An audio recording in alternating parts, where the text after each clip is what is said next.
Boyfriend কেন আপনাকে ভালোবাসবে? শোনেন ম্যাডাম, ম্যাডামের জায়গায় থাকবেন। Yes. খবরদার আমার বয়ফ্রেন্ড থেকে 100 হাত দূরে থাকবেন আপনি। আই তুই চুপ, হাড্ডির মতো থাক, কাবাবের মাঝখানে আসিস না। আবির তুমি শুধু আমার।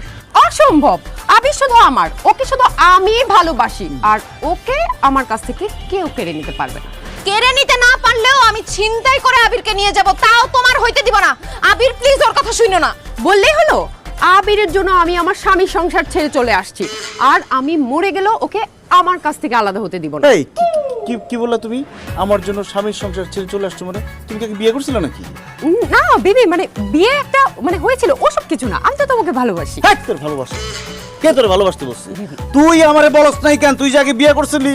আল্লাহ, আমি পরীক্ষায় পাস করলাম, প্রেমের পরীক্ষায় আবার ধরা খাইলাম। সারা আমি তোরে ঘৃণা করি, আই হেট ইউ। বুঝা আবির ওর তো একটাই বিয়ে হয়েছে, আরেকটা বিয়ে তুমি করে ফেলো না। ম্যাডাম, আপনি এসবের মধ্যে একদম কথা বলবেন না। আমি আপনাকেও ঘৃণা করি, আই হেট ইউ।